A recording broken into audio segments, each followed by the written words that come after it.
మన శరీర భాగాలు, జ్ఞానేంద్రియాలు, our body parts, sense organs. First one, శరీరం బయట కనిపించేవి బాహ్య శరీర భాగాలు లేదా శరీర బాహ్య భాగాలు. సర్వేంద్రియానం నయనం ప్రధానం అంటారు. చదివేటప్పుడు కంటికి పుస్తకానికి మధ్య దూరము 30 సెంటీమీటర్లు. టీవీ చూసేటప్పుడు కంటికి తగినంత వెలుతురు ఉండాలి, 2.5 మీటర్ల దూరం ఉండాలి. నెక్స్ట్ 5, కంటి వైద్యం చేసే డాక్టర్ని ఆప్థమాలజిస్ట్ లేదా కంటి డాక్టర్ అంటారు. నెక్స్ట్, చెవి అనే జ్ఞానేంద్రియాల ద్వారా మనం శబ్దాలను వింటాము. నెక్స్ట్, ఒక వ్యక్తికి పుట్టుక నుంచి చెవులు వినిపించకపోతే అతనికి మాట్లాడడం రాదు. ఇలాంటి వారి కోసం సైన్ లాంగ్వేజ్ని ఉపయోగిస్తారు. నెక్స్ట్ 8, చెవి, ముక్కు, గొంతుకు సంబంధించిన సమస్యలకు వైద్యం చేయు డాక్టర్ని ఈఎన్టీ వైద్య నిపుణులు అంటారు. నెక్స్ట్ 9, ముక్కు ద్వారా మనం గాలిని పీల్చుకుంటాము, వదులుతాము. దీనినే శ్వాసించడము అంటాము. నెక్స్ట్ 10, గాలిని ముక్కు ద్వారా లోపలికి పీల్చుకునుటను ఉచ్ఛ్వాసం అని, బయటకు వదలడాన్ని నిశ్వాసం అంటారు. నెక్స్ట్ 11, నాలుక మాట్లాడడానికి, ఆహారం మింగడానికి, రుచులు తెలుసుకోవడానికి ఉపయోగపడుతుంది. నెక్స్ట్ 12, నాలుకపై రుచి మొగ్గలు ఉండి రుచులు తెలుసుకోవడానికి సహాయపడతాయి. ఈ రుచి మొగ్గల గురించి నెక్స్ట్ క్లాస్లో వస్తుందండి క్లియర్గా. నెక్స్ట్, ఆహార పదార్థాలని నమిలినప్పుడు లాలాజలంతో కలిసి రుచి ఏర్పడుతుంది. నెక్స్ట్ 14, దంతాలు లేని వాళ్ళు ఆహార పదార్థాన్ని నమలలేరు. దీనివల్ల ఆహార పదార్థాల రుచి వారికి పూర్తిగా తెలియదు.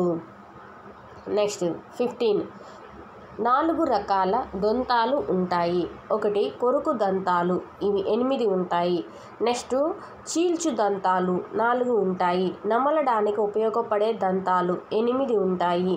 నమిలిన పదార్థాలను పిండిలా విసరడానికి ఉపయోగపడే దంతాలు 12 ఉంటాయి. నెక్స్ట్, శాశ్వత దంత సూత్రము 2123/2123. నెక్స్ట్, ద్వివార దంత సూత్రము 2102/2102. ద్వివార దంత సూత్రం అంటే 2 సార్లు వస్తాయి. అంటే ఫస్ట్ పుట్టిన తర్వాత ఫస్ట్ వస్తాయి కదా పాల దంతాలు, అవి మళ్ళీ ఊడిపోయాక మళ్ళీ సెకండ్ టైం వస్తాయి కదా, వాటిని ద్వివార దంతాలు అంటారు. 2 సార్లు ఏర్పడే దంతాలని ద్వివార దంతాలు అంటారు. ద్వివార దంత సూత్రము 2102/2102. నెక్స్ట్, ఏకవార దంత సూత్రము 0021/0021. అనగా ఈ దంతాలు ఒక్కసారి మాత్రమే వస్తాయి.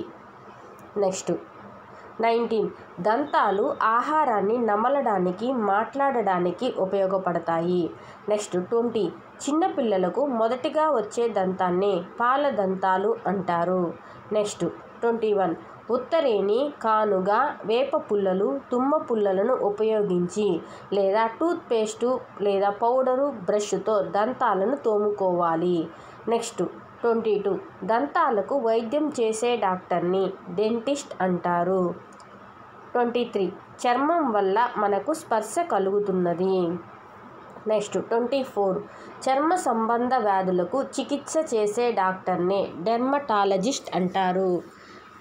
నెక్స్ట్ 25, శరీరంలోని అతి పెద్ద అవయవం చర్మం. 26, మానవుని చర్మం దాదాపు 1.5 చదరపు మీటర్ వైశాల్యము, 4 కేజీల బరువు ఉంటుంది. నెక్స్ట్, చాలా చర్మ వ్యాధులు అంటువ్యాధులేను. నెక్స్ట్ 28, అరచేతి చర్మం వేళ్లపై ఉండే ఎత్తు పల్లాల వల్ల వేలి ముద్రలు ఏర్పడతాయి. నెక్స్ట్ 29, కళ్ళు, చెవులు, ముక్కు, నాలుక, చర్మమును జ్ఞానేంద్రియాలు అంటారు. Next lesson, our body it's internal organic system. 30, శ్వాస అవయవాల ద్వారా మన శరీరం గాలిలోని ఆక్సిజన్ను గ్రహిస్తుంది. నెక్స్ట్ 31, శ్వాస వ్యవస్థలో ముఖ్యంగా ముక్కు, శ్వాసనాళము, ఊపిరితిత్తులు ఉంటాయి.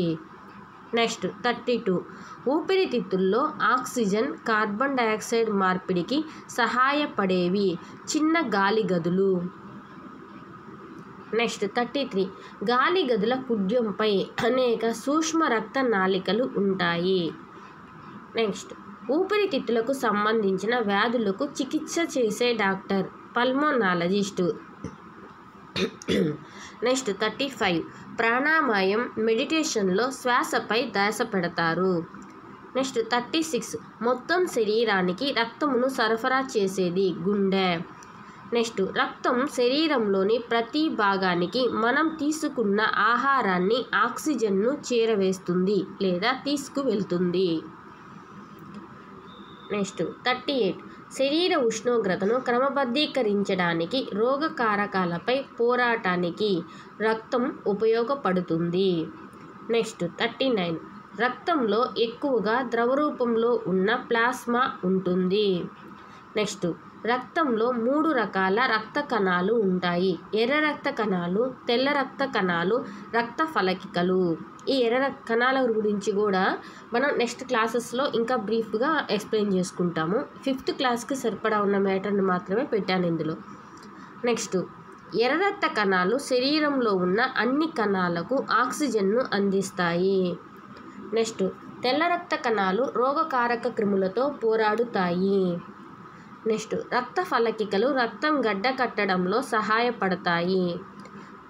నెక్స్ట్ గుండెకు సంబంధించిన వ్యాధులకు చికిత్స చేసే డాక్టర్ని కార్డియాలజిస్ట్ అంటారు. నెక్స్ట్ నీ గుండె నీ పిడికిలి పరిమాణంలో ఉంటుంది. నెక్స్ట్ గుండెలో 2/3 వంతు ఛాతీలో ఎడమ వైపున, 1/3 వంతు కుడి వైపున ఉంటుంది. నెక్స్ట్ గుండె రక్తాన్ని పంపు చేస్తుంది. నెక్స్ట్ మన శరీరంలో మొత్తం 206 ఎముకలు ఉంటాయి. నెక్స్ట్ అస్థిపంజరం శరీరానికి ఆకారాన్ని, ఆధారాన్ని ఇస్తుంది. నెక్స్ట్ తలలోని ఎముకల చట్రాన్ని పుర్రె అంటారు. పుర్రె మెదడును కాపాడుతుంది. నెక్స్ట్ పాల ఉత్పత్తులు, ఆకుకూరల్లో కాల్షియం ఎక్కువగా ఉంటుంది. నెక్స్ట్ ఎముకలకు సంబంధించి వైద్యం చేయు డాక్టర్ని ఆర్థోపెడిషియన్ అంటారు. నెక్స్ట్ రోజు శరీరానికి ఎండ తగలడం వల్ల డి విటమిన్ లభిస్తుంది. మంచి బలమైన ఎముకల కోసం పాలు, గుడ్లు, ఆకుకూరలు తీసుకోవాలి. నెక్స్ట్ డాక్టర్ బీమాంట్ 9 సంవత్సరాలు మార్టిన్ కడుపుపై అనేక ప్రయోగాలు చేశారు. నెక్స్ట్ ఈ మార్టిన్ అనే ఆయన ఒక సైనికుడు. నెక్స్ట్ అంటే ఆ సైనికుడికి బుల్లెట్ గాయం అవుతుంది. ఆ బుల్లెట్ గాయం కడుపులో అవుతుంది. బుల్లెట్ గాయాన్ని తీసినప్పుడు ఆయన ఒక హోల్ పడుతుంది కడుపులో. అక్కడి నుంచి ఈయన ఎక్స్పెరిమెంట్ని స్టార్ట్ చేస్తాడు. ఆ కడుపులోకి ఒక ట్యూబ్ను పంపించి లోపల ఏం జరుగుతుంది, అలాగే కడుపులోంచి జీర్ణరసాలను బయటికి తీయడం. అప్పటి వరకు ఎవ్వరికీ తెలియని, మనం తినే ఆహారం ఏమవుతుంది, ఎలా జీర్ణం అవుతుంది అన్నది తెలియని విషయాన్ని బీమాంట్ మార్టిన్ కడుపుపై అనేక ప్రయోగాలు చేసి అందరికీ తెలిసేలా చేశాడు. ఎన్ని సంవత్సరాలు ప్రయోగం చేశాడు మార్టిన్ కడుపుపై అంటే 9 సంవత్సరాలు ప్రయోగాలు చేశాడు. నెక్స్ట్ మరిగించిన పాలు మార్టిన్ కడుపులో జీర్ణం కావడానికి పట్టిన సమయం 2 గంటలు. నెక్స్ట్ మరిగించిన పాలు జీర్ణరసాలు ఉన్న గ్లాసులో జీర్ణం కావడానికి పట్టిన సమయం 4 గంటల 15 నిమిషాలు. అంటే ఏం లేదు, ఆయన కడుపు నుంచి ఈయన జీర్ణరసాలను బయటకు తీసి ఒక గ్లాస్లో ఉంచి పెడతాడు. ఆయనకి మామూలుగా ఏ ఫుడ్ని అయితే ఇస్తాడో అదే ఫుడ్ని మళ్ళీ ఆ జీర్ణరసాలు ఉన్న గ్లాస్లో వేస్తాడు. కడుపులో జీర్ణం అవడానికి ఎంత టైం పట్టింది, గ్లాస్లో జీర్ణం అవడానికి ఎంత టైం పట్టింది అనేది ఆయన నోట్ చేసుకునేవాడు అనమాట. నెక్స్ట్ బీమాంట్ కడుపులో ఉన్న రసాలు ఏ గుణాన్ని కలిగి ఉంటాయని చెప్పాడు? ఆమ్ల గుణాన్ని. నోటిలో ఆహారం 5 నుంచి 30 సెకండ్ల వరకు ఉంటుంది. నెక్స్ట్ ఆహార నాళంలో ఆహారం 10 నుంచి 15 సెకండ్ల వరకే ఉంటుంది. నెక్స్ట్ కడుపులో ఆహారం చిలకబడి జీర్ణరసాలతో కలిపి 3 నుంచి 5 గంటల వరకు ఉంటుంది. నెక్స్ట్ చిన్న పేగులో ఆహారం 3 నుంచి 4 గంటల వరకు ఉంటుంది. నెక్స్ట్ జీర్ణమైన ఆహారం సూక్ష్మమైన కణాలుగా మారి రక్తంతో కలిసి శరీర భాగాలకు తీసుకుపోబడుతుంది. నెక్స్ట్ జీర్ణం కాని ఆహారం, నీరు పెద్ద ప్రేగులోకి వెళ్తాయి. నీరు ద్రవాలు పెద్ద పేగు నుంచి రక్త ప్రవాహంలోకి వెళ్తాయి. నెక్స్ట్ పెద్ద పేగులో ఆహారం 8 గంటల నుంచి 3 రోజుల వరకు ఉంటుంది. నెక్స్ట్ వ్యర్థ ద్రవాలు చివరగా మూత్రం రూపంలో శరీరం బయటకి పంపించబడుతుంది. నెక్స్ట్ ఆహారం ఎప్పుడు కడుపు నిండా తీసుకోకూడదు లేదా తినకూడదు. పొట్టను 25% మేర ఖాళీగా ఉంచాలి. నెక్స్ట్ చర్మం ఒక విసర్జక అవయవం. ఇది చెమట రూపంలో రక్తంలోని మలినాలను బయటకు పంపుతుంది. నెక్స్ట్ మూత్రపిండాలు రక్తాన్ని వడపోసి దానిలోని మలినాలను వేరు చేస్తాయి. మలినాలు మూత్ర రూపంలో విసర్జించబడతాయి. Once again repeated. మూత్రపిండాలు రక్తాన్ని వడపోసి దానిలోని మలినాలను వేరు చేస్తాయి. మలినాలు మూత్ర రూపంలో విసర్జించబడతాయి. నెక్స్ట్ మూత్రపిండ వ్యవస్థకు సంబంధించిన వ్యాధులకు చికిత్స చేసే డాక్టర్ని యూరాలజిస్ట్ అంటారు. మన శరీరంలోని ప్రతి శరీర భాగంలో నాడులు ఉంటాయి. నాడులు మన జ్ఞానేంద్రియాల ద్వారా పొందిన సమాచారాన్ని మెదడుకు పంపుతాయి. ఎక్కడికి పంపుతాయి నాడులు అంటే మన జ్ఞానేంద్రియాల ద్వారా పొందిన సమాచారాన్ని మెదడుకు పంపుతాయి. నెక్స్ట్ సరైన పోషకాలు అన్ని రకాల ఆహార పదార్థాలని సరైన పరిమాణంలో తీసుకుంటేనే మెదడు సరిగా పనిచేస్తుంది. నెక్స్ట్ మెదడు నాడులకు సంబంధించిన వ్యాధులకు చికిత్స చేసే డాక్టర్ని న్యూరాలజిస్ట్ అంటారు. న్యూరాలజిస్ట్. నెక్స్ట్ సగం ఉడికిన గుడ్డు కడుపులో జీర్ణం కావడానికి పట్టిన సమయం 3 గంటలు. ఇది మళ్ళీ బీమాంట్ మార్టిన్ బిట్ అండి. సగం ఉడికిన గుడ్డు కడుపులో జీర్ణం కావడానికి పట్టిన సమయం 3 గంటలు. అదే జీర్ణ రసాలు ఉన్న గ్లాసులో జీర్ణం కావటానికి 76 గంటల 30 నిమిషాల సమయం పట్టింది. నెక్స్ట్ పచ్చిగుడ్డు కడుపులో జీర్ణం కావడానికి పట్టిన సమయం 1 గంట 30 నిమిషాలు. అదే జీర్ణ రసాలు ఉన్న గ్లాసులో జీర్ణం కావడానికి 4 గంటల సమయం పట్టింది. నెక్స్ట్ అడవులు, గిరిజనులు. అరకు ప్రాంతంలో నివసించే గిరిజనులు చేసే నృత్యం తిన్సా నృత్యం. గోండులు కొండ ప్రాంతాల్లో నివసిస్తారు. సాధారణంగా రాళ్లతో కట్టిన గోడలకు మట్టి మందంగా నునుపుగా పూసి ఉంటారు. నెక్స్ట్ గోండులు అడవిలో ఎక్కువగా దొరికే పండ్లు, చింతపండు, తేనె వంటి వాటిని సేకరిస్తారు. నెక్స్ట్ గోండుల గ్రామ దేవత అకిపెన్. నెక్స్ట్ గోండులకు ముఖ్యమైన జాతర నాగోబా జాతర. నెక్స్ట్ నాగోబా ఆలయం ఆదిలాబాద్ జిల్లా ఇంద్రవల్లి మండలం కేస్లాపూర్ గ్రామంలో ఉన్నది.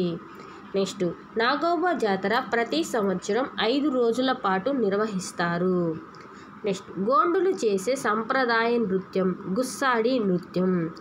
మన రాష్ట్రంలోని నల్లమల అడవుల్లో చెంచులు నివసిస్తున్నారు. నెక్స్ట్ చెంచులు కర్నూలు, గుంటూరు, ప్రకాశం, తెలంగాణలోని మహబూబ్ నగర్ జిల్లాల్లో ఎక్కువగా ఉంటారు. నెక్స్ట్ చెంచులు అడవిని తల్లిగా పూజిస్తారు. నెక్స్ట్ చెంచులు అడవిలో దొరికే వివిధ రకాల పండ్లు, దుంపలు, మొక్కల వేర్లు, చింతపండు వంటి వాటిని సేకరిస్తారు. నెక్స్ట్ చెంచుల్లో ముఖ్యంగా గర్భిణీ స్త్రీలు చింతపండును చింతబూడిదతో కలిపి ఆహారంగా తీసుకుంటారు. నెక్స్ట్ చెంచు కుటుంబాలని ఒక ప్రాంతంలో గుడిసెలు వేసుకుని నివసిస్తూ ఉంటాయి. వీటినే పెంటలు అంటారు. నెక్స్ట్ కొన్ని పెంటల్ని కలిపి గ్రామం అంటారు.